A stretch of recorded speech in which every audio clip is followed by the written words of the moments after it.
"What are you doing here, you idiot?" screamed my mother-in-law. "My son told me this apartment was bought for me. So get out of here, or I'll call the police," she yelled when I arrived with my belongings at my new apartment. It took me just 2 minutes to throw out the trash from my old apartment. My husband was completely shocked by what I did next. Kate woke up at 6 a.m. with the feeling that her life was about to change dramatically. Outside, a light October rain was falling, but it didn't ruin her mood. Finally, she had the opportunity to buy her own apartment. Working at a pharmaceutical company had provided her with a stable income for 8 years. Kate held the position of regional manager, earning a decent salary plus sales commissions. Her savings were enough to buy a 3-room apartment in the new residential complex Dawn. Her husband, Archie, was still asleep. He worked as a minibus driver and usually got up around noon. Kate quietly got ready and went to meet the realtor, Abigail. The apartment on the 7th floor amazed her with its layout. A spacious kitchen living room, 2 separate bedrooms, walk-in closets, and 2 balconies. The windows overlooked a playground and a small park. Exactly what Kate had dreamed of. Excellent choice, the realtor smiled. The building was completed 2 months ago. All utilities are new. The developer is reliable. Kate carefully inspected every corner. The quality of the finishing was impressive: heated floors, built-in wardrobes, stretched ceilings. The price was also acceptable, $430,000. "I can put down a deposit today," Kate said. "I have the full amount needed." Abigail nodded and took out the documents. Kate examined each page carefully. There were no hidden pitfalls. The owner was selling the apartment because he was moving to another city. In the evening, Kate told Archie about the find. He was sitting in the kitchen, eating potatoes with sausages. "All right," he grumbled without looking up from his plate. "Why do you need such a big apartment?" "What do you mean, why?" "We plan to expand our living space. There will be room for a nursery here." Archie shrugged and turned on the TV. The discussion ended before it even began. The next day, Kate called the bank to learn about mortgage conditions. The down payment was 40%. She had exactly that amount, $200,000. The rest could be taken as a loan at 12% annual interest. But then Kate recalculated the family budget and realized she could manage without a loan. Her savings plus the maternity capital from her daughter's birth covered the full cost of the apartment. Why overpay the bank? That same evening, Kate met with the seller. Gregory turned out to be a pleasant middle-aged man. He worked for an oil company and was indeed relocating to Atlanta for work. "I need to sell quickly," he explained. "I'm ready to reduce the price to $420,000 if the deal happens this week." Kate agreed. Saving $10,000 was a nice bonus. They arranged to meet on Friday to sign the preliminary agreement. At home, Kate recalculated the finances once more. Everything added up perfectly. There was $440,000 in the account. After the purchase, $20,000 would remain for initial repairs and furnishing. Archie found out about the deal the day before the signing. Kate was preparing the documents when he returned from work. "What's this?" he asked, peeking into the folder. "Tomorrow I'm signing the apartment agreement. Remember, I told you about it?" Archie's expression changed. He suddenly became very serious. "Wait, why without me?" "We're a family." "Because I'm buying it with my money." "Why should you be involved?" "But I'm your husband," Archie protested. "How does this look?" The wife buys property, and the husband doesn't even know about it. Kate was surprised by his reaction. Usually, Archie didn't show much interest in family matters. "You've lost it." "I told you several times," Kate said. Telling you and getting approval are two different things. The apartment should be registered in both our names. Why? Kate genuinely didn't understand. I'm paying with my money, so I'm the owner. Archie started pacing the kitchen, waving his arms nervously. You don't understand. If the apartment is only in your name, then in case of a divorce, I'll get nothing. But we're not planning to get divorced. We're not planning to, Kate agreed. So what difference does it make whose name the apartment is under? This argument left Archie speechless. He paused, then tried a different approach. Listen, maybe we should take a mortgage? Then I could also be part of the deal as a co-borrower. Why overpay the bank 15% if I have the full amount? Well, for the convenience of arranging the loan. Banks like it when both spouses are listed in the documents. Kate looked at her husband carefully. There was no logic in his words. Archie, I'm not taking a loan. I'm paying cash, with my own money. The apartment will be in my name. Her husband tried to argue further, but Kate was firm. Eventually, he gave up and went to watch TV, slamming the door behind him. On Friday morning, Kate arrived at the real estate office. Gregory was already waiting with the completed documents. Abigail checked all the certificates and statements. Everything's in order, she announced. We can sign the preliminary agreement. Kate read every point carefully, the amount, deadlines, and obligations of the parties. Everything matched their arrangements. She signed and handed over a deposit of $50,000. We'll complete the main transaction in a week, Gregory said. I need time to gather certificates from the management company. Kate nodded. A week was a reasonable time to prepare the documents. As she left the office, she encountered an unexpected sight. Dolores, Kate's mother-in-law, was standing at the entrance, looking flustered and peering around. Dolores, Kate exclaimed. What are you doing here? Dolores flinched, as if caught doing something forbidden. Oh, Kate, what a coincidence, she said too cheerfully. I'm here on some errands. Errands? Yes, just looking at apartments for a friend. She asked me to help her choose. Kate frowned. Something about her mother-in-law's behavior seemed odd. And where is this friend? She's sick. She asked me to go alone and look at options. At that moment, Abigail came out of the office. Dolores, the realtor, greeted happily. Did you come for your son? Kate felt the ground slip from under her feet. For which son? She asked quietly. Abigail hesitated, realizing she had said too much. Well, Archie asked me to show a few options. Archie, my husband? Yes, he came with his mother to look at apartments. Very picky, by the way. He rejected many options. Kate turned to her mother-in-law. Dolores was red as a lobster. Explain what's going on, Kate demanded. Kate, don't be angry. Archie just wanted to help his mother choose. He knows about real estate. Knows? Kate exclaimed. A minibus driver knows about real estate? Well, he's interested, reads listings, studies the market, Dolores explained. Kate turned to the realtor. Abigail, when exactly did my husband come with his mother? On Monday, then Tuesday. I showed them 5 properties, Monday and Tuesday. Those were exactly the days Kate was looking for an apartment on her own. It turned out Archie had been taking his mother to see the same properties at the same time. And what did he say? Kate asked.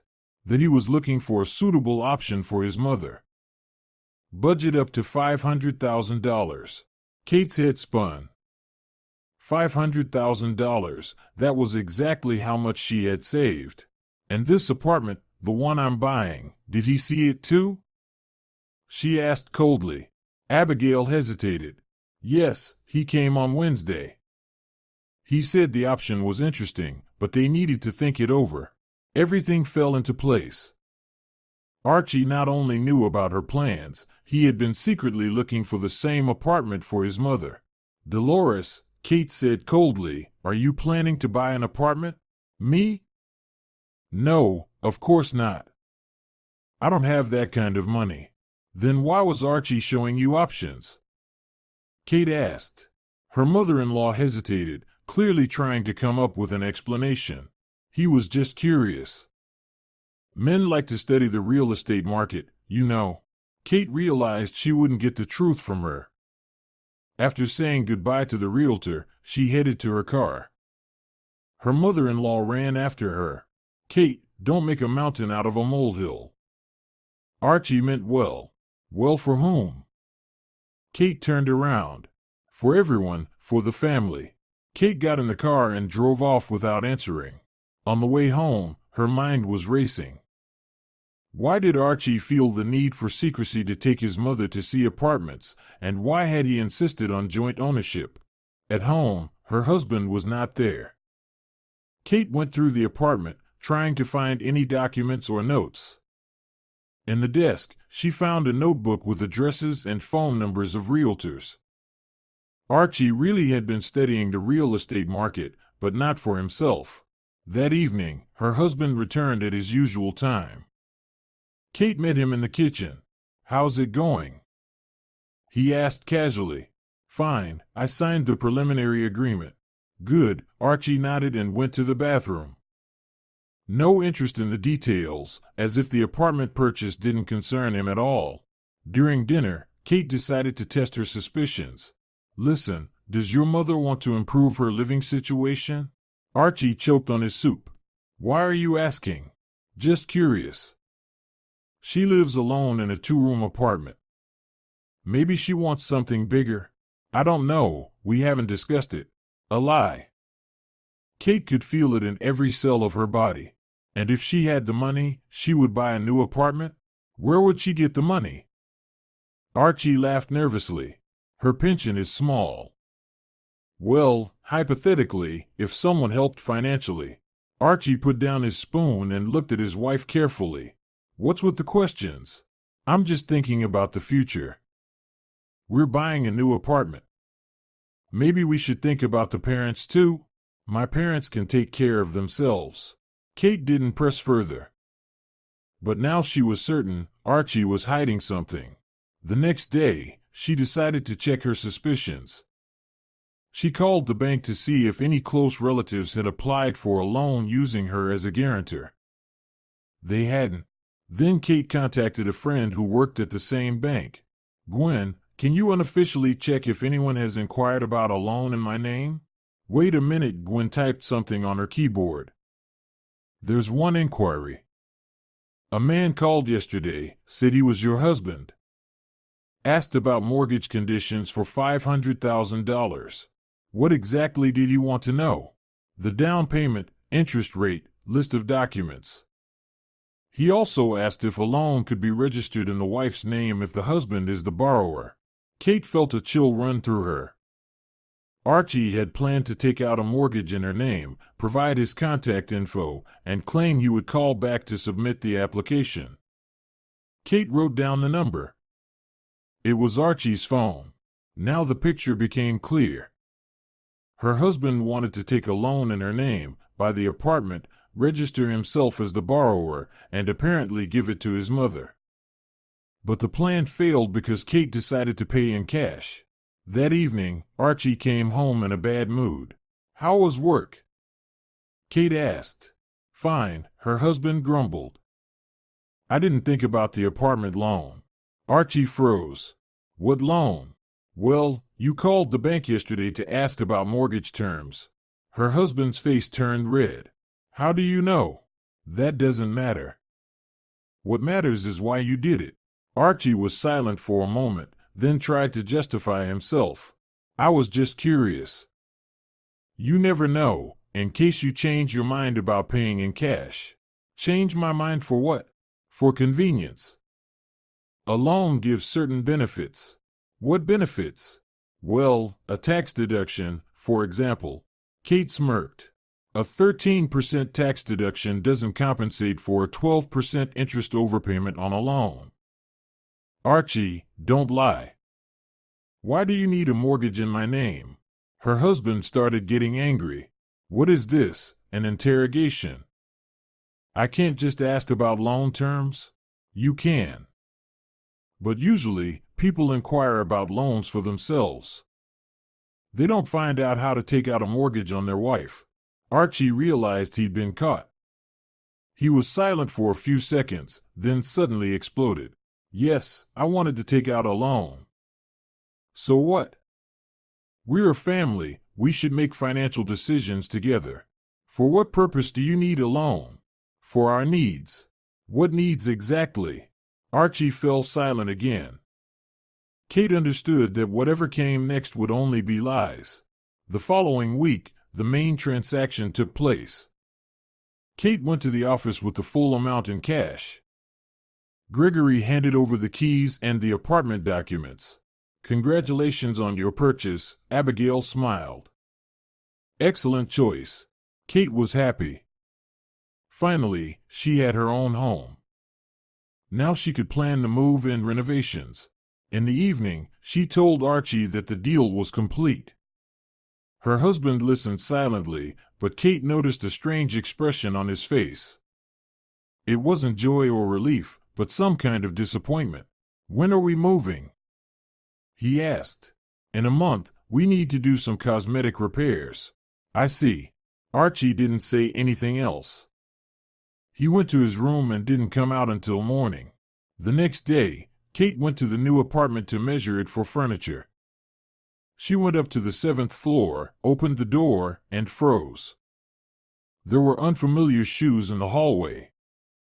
Voices came from the kitchen. Kate quietly walked down the corridor and peeked into the living room. Dolores was sitting at the table, drinking tea with a woman Kate didn't recognize. Of course, the apartment is wonderful, her mother-in-law said. Archie did such a great job choosing this one. And when do you plan to finally move in? Asked the stranger. Yes, soon. Just need to finish all the paperwork, Dolores replied. Kate felt a chill run down her spine. Her mother-in-law was telling someone that she was moving into her apartment. Dolores, Kate said loudly, entering the room. Both women jumped in surprise.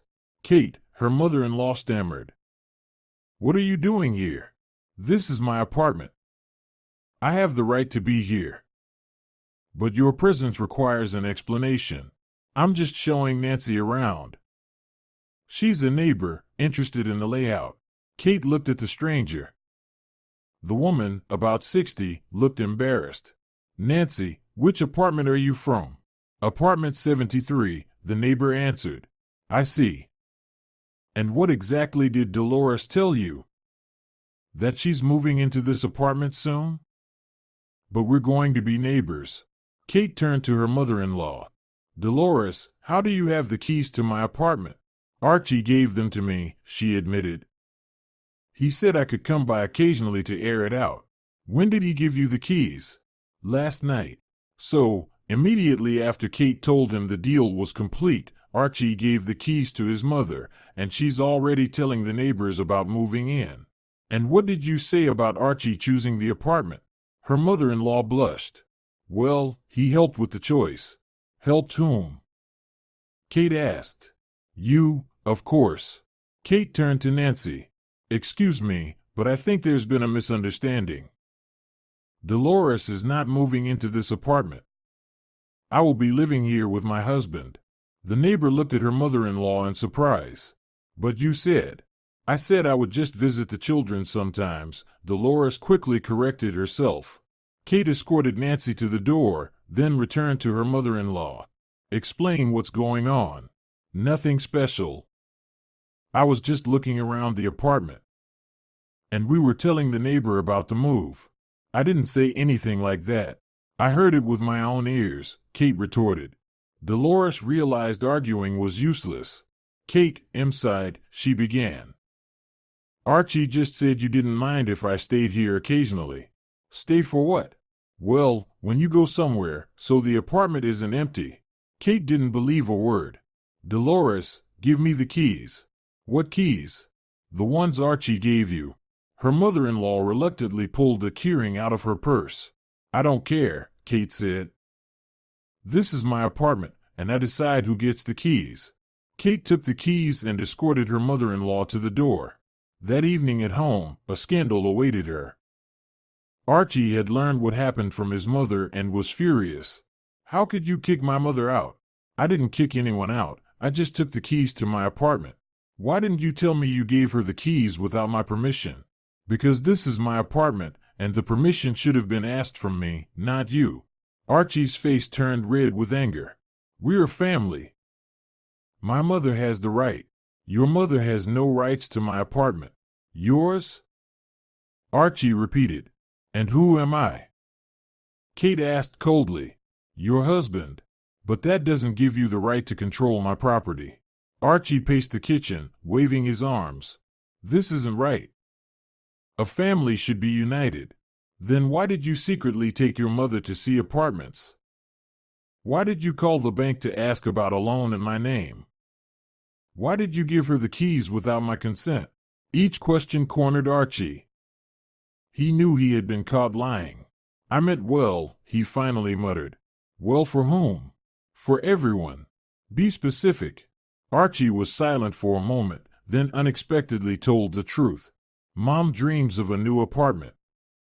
Her two-room flat is old and needs repairs. And here's an opportunity."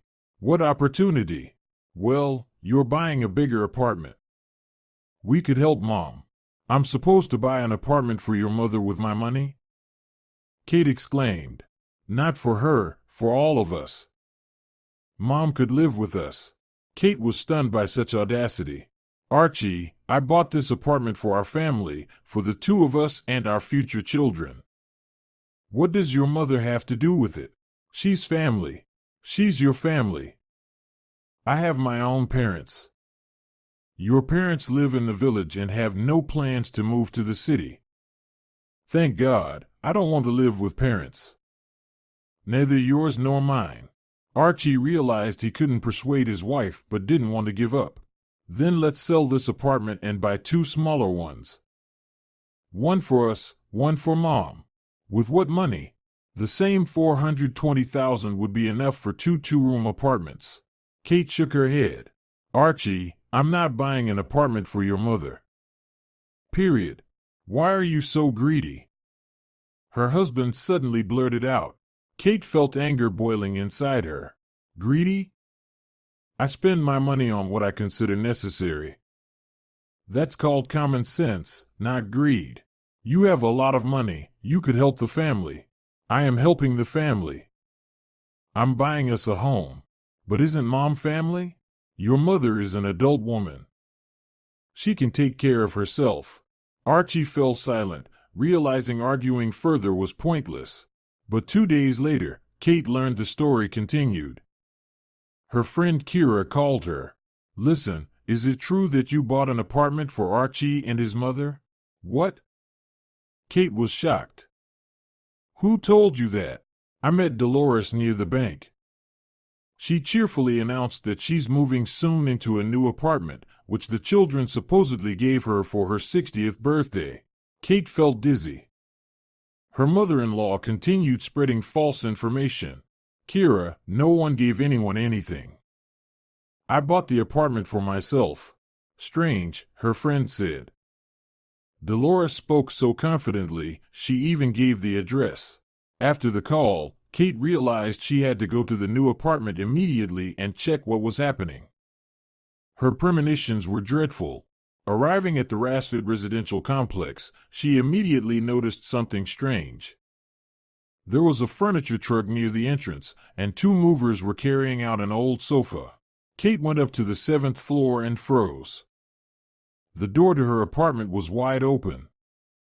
Voices and the sounds of moving furniture came from the hallway. She stepped inside and saw a scene that left her completely speechless. In the hallway, Dolores' slippers were neatly arranged. Her coat hung on the rack, and the smell of soup came from the kitchen. "What's going on here?" Kate shouted. Dolores peeked out from the kitchen, wearing an apron and holding a ladle. "Oh, Kate!" she exclaimed with fake joy. "I'm so glad you came by. I'm just cooking soup.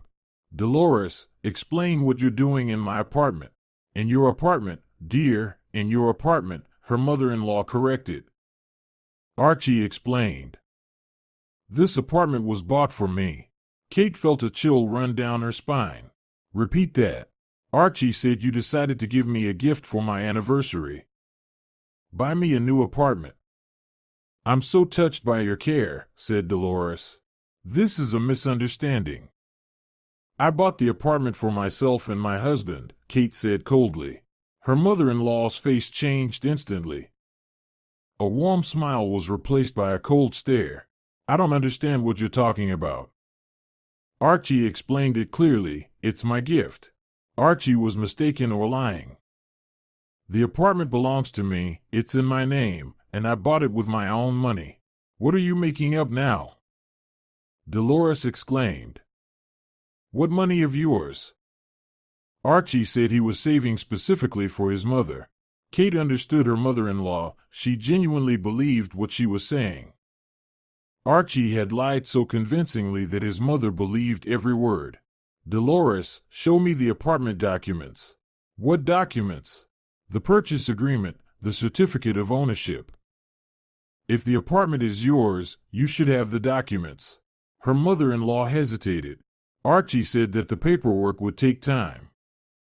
For now, he has all the documents. Archie doesn't have any documents. Here's my agreement. Kate took a folder out of her bag. Read it. Dolores reluctantly took the papers and skimmed through the lines. Her face gradually paled. This can't be, she muttered. But Archie said. Archie lied. The apartment is mine, and I demand that you leave immediately. Her mother-in-law tossed the documents aside and straightened to her full height. I'm not leaving. Archie said this apartment was for me. I've been preparing to move for a month. That's your problem. Pack your things and leave. I won't leave. Dolores screamed. This is my apartment. Your apartment is where you are registered. Here, you are staying illegally. Her mother-in-law flushed with anger. How dare you speak to me like that? I am your husband's mother. And what? Does that give you the right to seize someone else's property? Someone else's? Dolores shrieked. Who do you think you are? Archie, my son.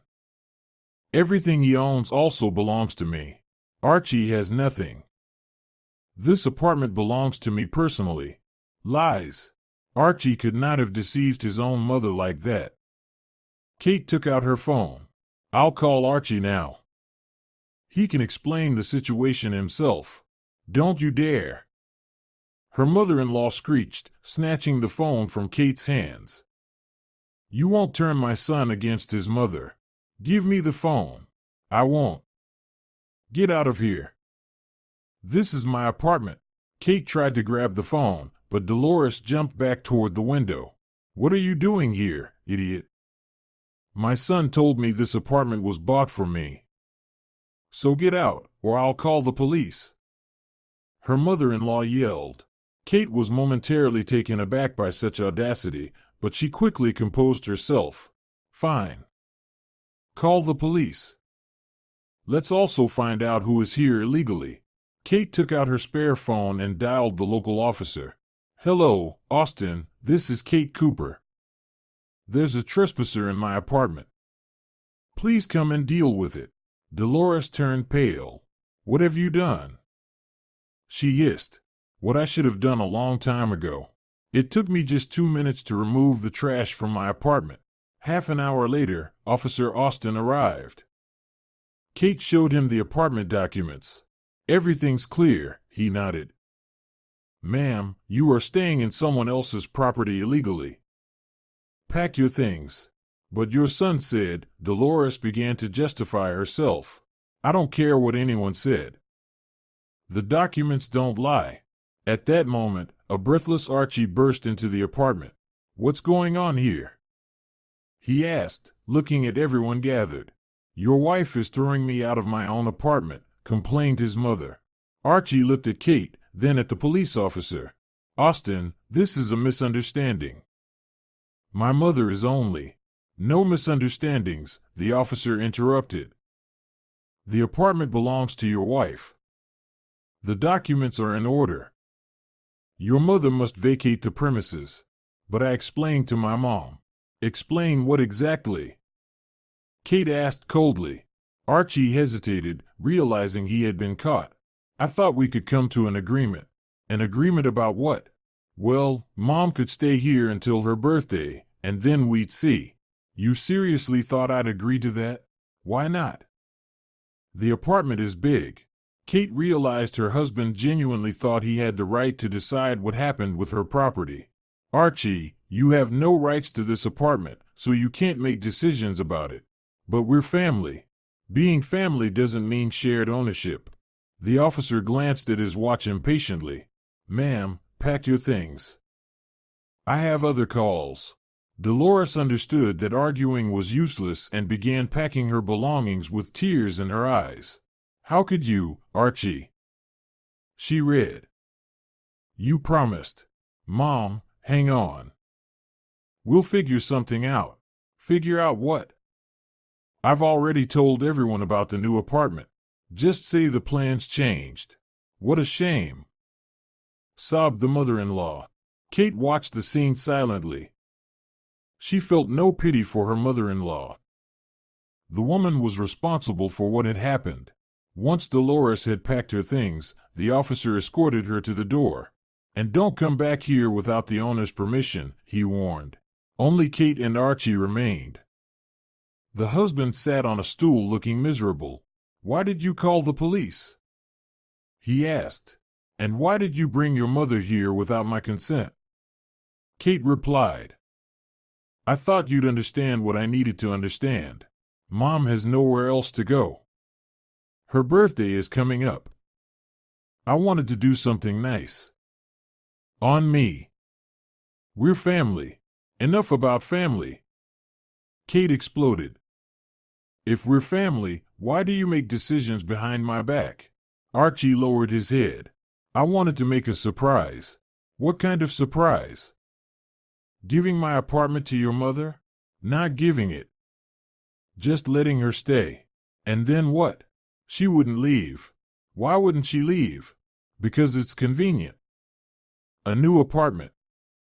A good neighborhood. Archie realized his wife was right. His mother really didn't intend to leave. Kate, let's find a compromise. What compromise? Mom could come over, stay occasionally. She can't, Kate replied coldly. Why? Because I decided so. But she's your mother. Your mother? Kate interrupted. Not mine. Archie tried to appeal to her sympathy. Her birthday is coming up, 60 years. I wanted to celebrate here.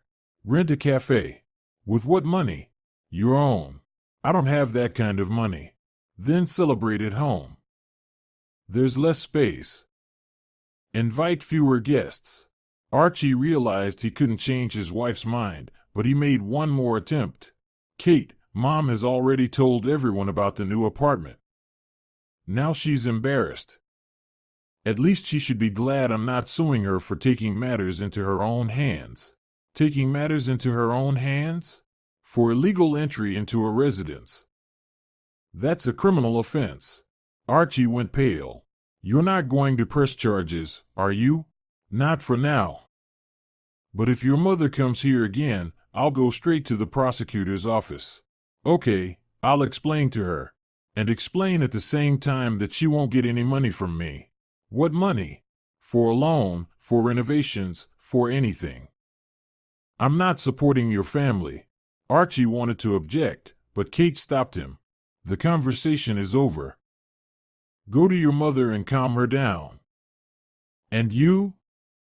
She asked her husband. I'm staying here. I want to inspect my apartment. Archie left with his head down. Kate stayed alone and began inspecting the apartment. The scene was disheartening. Her mother-in-law had already settled in thoroughly. Clothes hung in the wardrobe, shampoos and creams lined the bathroom, and groceries were in the fridge. But the most unpleasant discovery awaited in the bedroom. On the bed lay documents. Kate looked through them and gasped. A certificate showing Dolores had quit her job, an application to the pension fund for early retirement, and a contract with a travel agency for a trip to Sochi. Her mother-in-law wasn't just planning to move in. She was radically changing her life, counting on support from her son and daughter-in-law. Kate took out her phone and called Archie. "Has your mother quit her job?" Silence. "Archie, I'm asking, has your mother quit her job?" "Yes," her husband replied quietly. "Why?" "Did she want to rest before retirement?" "With what money?" "I promised to help."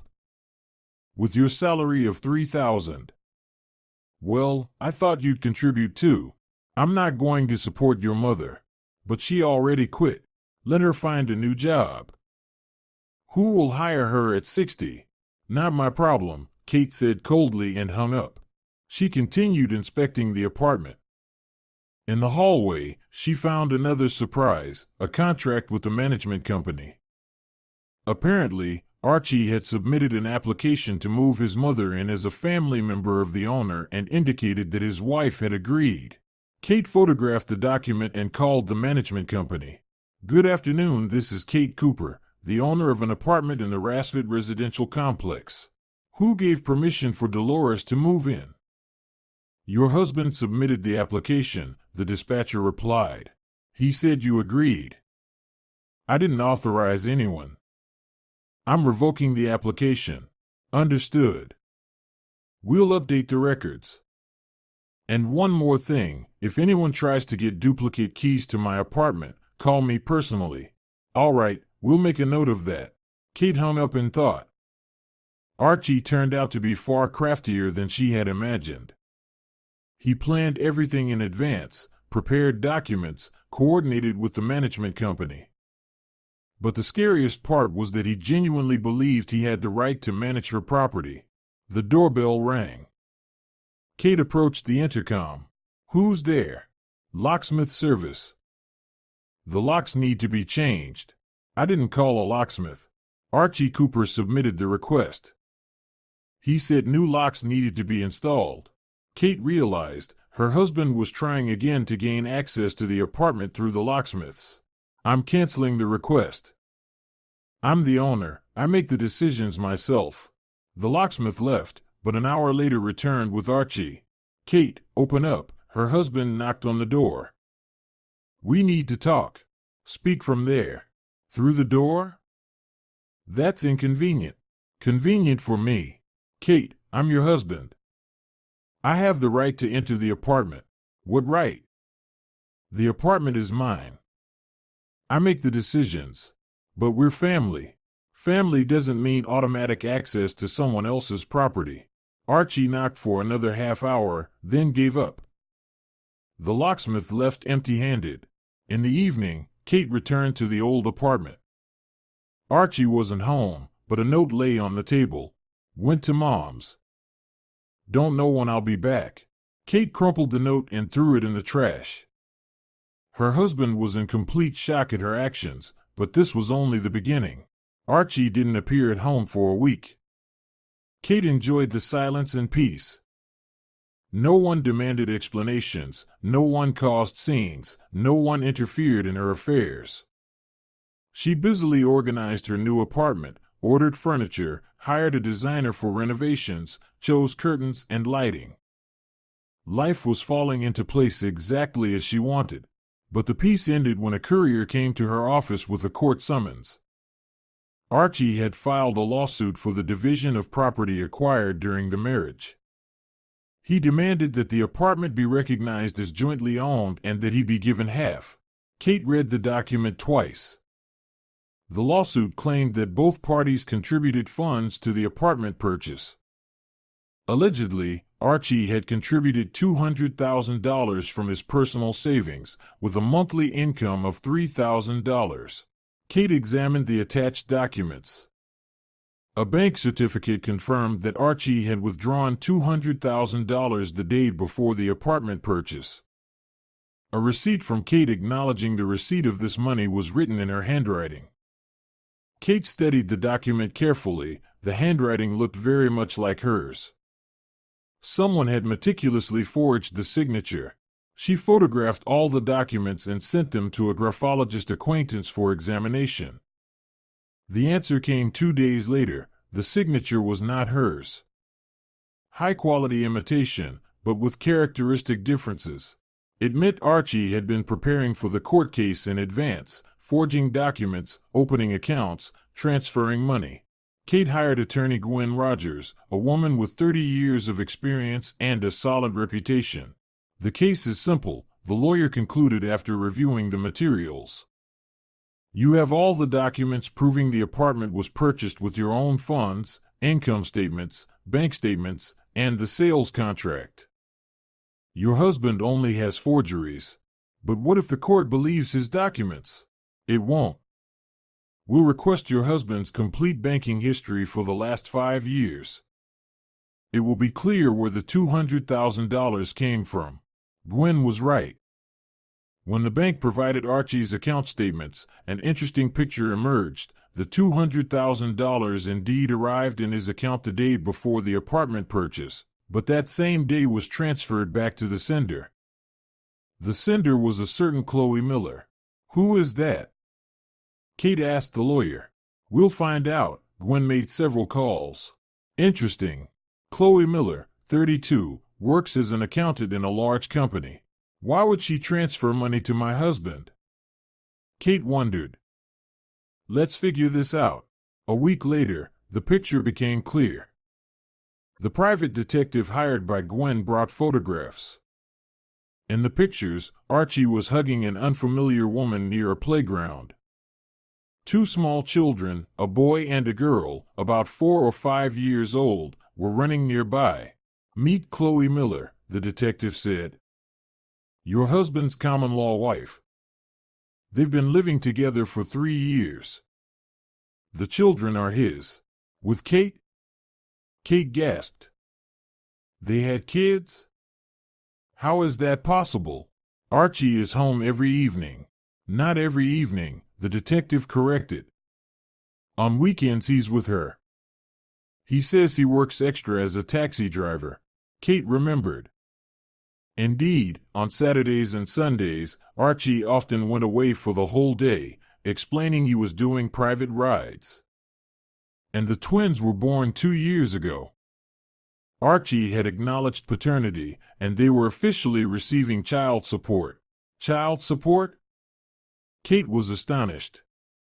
What child support? By court order, $500 a month for each child. Kate felt the world turn upside down. Her husband wasn't just cheating, he had a second family with children. They had been together for years, since they met 4 years ago and moved in together a year later. Chloe considered Archie her husband. And she knows about me?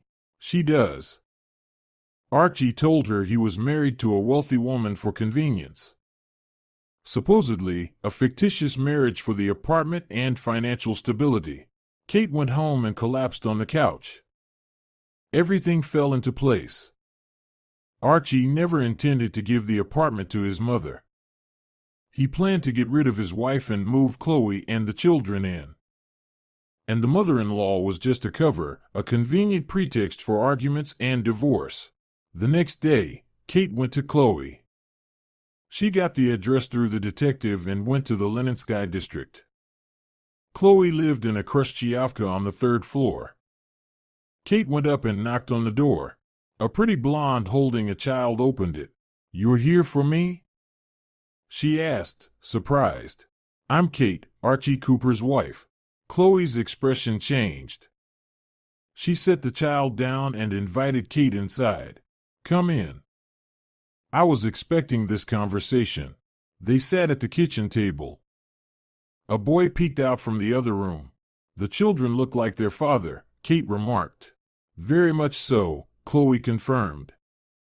"Especially Dave. Archie adores them." "Tell me how it all started." Chloe poured tea and began her story. "We met at the bus station 4 years ago. Archie gave me a ride in his minibus. We started talking.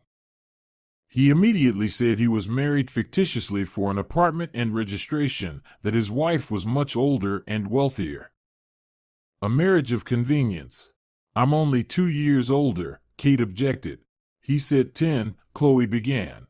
And you support him, and he endures it for a roof over his head? Kate smirked. Archie was painting himself as a victim of circumstances. When were the children born? 2 years ago. Archie was overjoyed. He said he would soon divorce, and we'd marry officially. And what stopped him? The apartment issue. He explained that if he divorced immediately, he'd be left without housing. He needed to secure his share of the apartment first. Kate understood her husband's logic. He planned to divorce, claim half of the apartment, and sell his share. With that money, he would buy a home for his second family. And the recent purchase of the new apartment? That was a breakthrough, Chloe said. The wife bought a large apartment. He could claim half. Enough money for a 3-room flat for us. And what about the mother? What mother?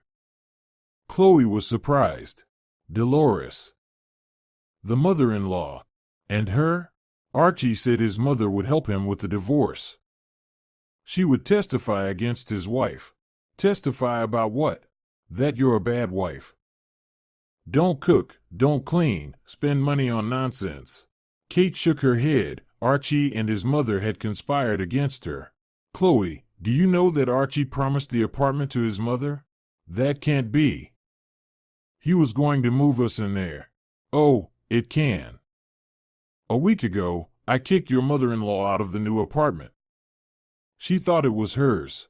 Chloe went pale. So he was lying to me. Looks like it. But why? He loves the kids. Loving children and providing them with housing are different things. Chloe thought for a moment, then took out her phone and showed a conversation with Archie. Look, he wrote that we'd be moving into the new apartment soon, Chloe said. Kate read the message. Archie had indeed promised Chloe the move, but at the same time told his mother the apartment was for her. So he was deceiving both of us, Chloe realized. Exactly. But what was he really planning? I think he planned to sell the apartment, take the money for himself, and leave all of you with nothing. Chloe started crying. How could I have been so stupid? I waited 4 years for him to divorce. He never intended to divorce. It was convenient for him to have 2 families. And the money for the forged documents? Kate asked. Probably saved from child support and side jobs. Chloe wiped her tears. What do we do now? Keep living, raise the children, and demand proper child support from Archie. And what will you do? I'll divorce him and forget it like a bad dream. Kate said goodbye to Chloe and left. 2 days later, Chloe called her. Kate, can we meet? I found out something about Archie. They met at a cafe. Chloe looked anxious. I talked to his mother, she began. Dolores. Really? I told her the truth about our family. And how did she react? At first she didn't believe me, then she broke down crying. It turns out Archie lied to her too. About what? About why the apartment was needed. He told his mother that you were infertile and wouldn't have children. That the apartment was needed so she could help him in old age. Kate gasped. Infertile? Yes. And that you spend money on nonsense instead of thinking about family. That's why he wants to divorce and find a proper wife. So my mother-in-law thought she was helping her son get rid of a bad wife? Exactly. She sincerely believed she was doing a good thing. Kate thought. So Dolores had been deceived too. And what did she say when she learned the truth? That she will never believe her son again and is ready to help you in court. Help how? By telling the truth about Archie's plan to deceive everyone, you, me, and her. A week later, the court session took place. Archie came with a lawyer, looking confident. Your Honor, his representative stated. My client contributed significantly to the purchase of the disputed apartment and is entitled to half. Gwen stood up. Objection. We have evidence of document forgery. She presented the graphology expert report and Archie's complete banking history. As shown in the documents, the money arrived in the defendant's account and was returned the same day. There was no contribution to the purchase. Archie's lawyer tried to object, but the judge reviewed all the certificates and statements. Mr. Cooper, how did you get $200,000 on a $3,000 a month income? Archie hesitated. I saved, did side jobs for 5 years. We put aside $2,500 every month.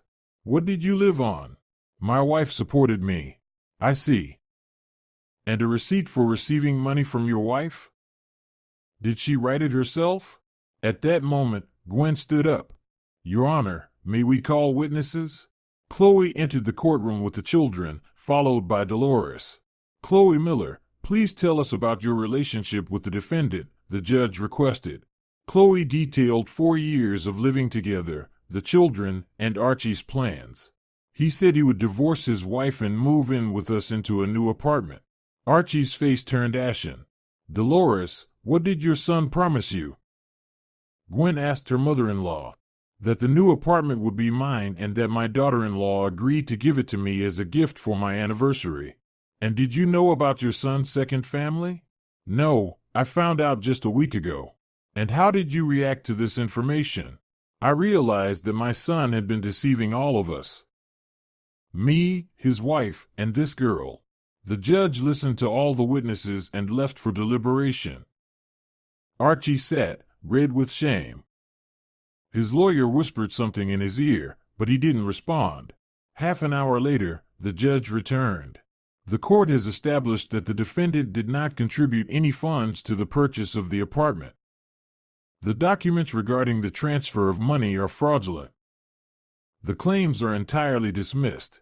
Archie lost not only the case but both families. Chloe filed to increase child support. Dolores refused to speak with him. Kate filed for divorce and calmly moved into the new apartment. A month later, her mother-in-law came to visit her. Or rather, her former mother-in-law. Kate, forgive an old woman, Dolores said. I believed my son and did foolish things. It's all right. You were deceived too. How did this happen? I raised him, taught him honesty. People sometimes change, or they reveal their true selves. And what will happen to him now? I don't know and I don't want to know. Dolores got a job as a cashier in a grocery store. Through the court, Chloe managed to increase child support to $1,500 per child. Archie rented a room in a communal apartment and worked extra as a loader to pay support for 2 families. Kate occasionally ran into him on the street. He looked older and tired, tried to speak to her, but she walked past. Her new life was going well. Work brought income and satisfaction. The apartment was furnished to her taste. No one demanded explanations, caused scandals, or interfered in her personal life.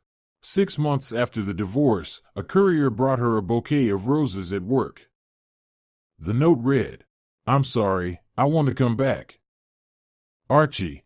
Kate threw the flowers in the trash without reading the note to the end. The next day, Archie waited for her at the entrance. Kate, talk to me. There's nothing to talk about. I've changed, I understand my mistakes. It's too late. Give me a chance to make things right. You have children, take care of them. But I love you. Kate stopped and looked at her ex-husband. Archie, you only love yourself. You always have. Everyone else is just a tool for your goals. That's not true. It is. You used me as a source of money, Chloe as a childbearing incubator, and your mother as an ally against your wife. Archie lowered his head. I'll change. You won't change because you don't see yourself as guilty. You regret not the lies you told, but that you got caught. Kate walked away without looking back. Archie never bothered her again. A year later, she learned that her ex-husband had married Chloe. They officially formalized the relationship for the sake of the children. Dolores sometimes called, asked about her life, and shared news. Archie, With his new family, rented a 2-room apartment in a residential area, barely making ends meet. How about you, Kate? Don't you miss anything? Not at all. I live peacefully. Maybe meet someone new? We'll see. For now, I'm happy alone. And that was true. Kate enjoyed freedom, independence, and the right to make her own decisions. She supported no one, reported to no one, and shared her apartment with no one. Her story didn't end with a fairy tale happy ending, but with a realistic conclusion. Sometimes loneliness is better than bad company, and honesty with yourself is worth more than any compromise.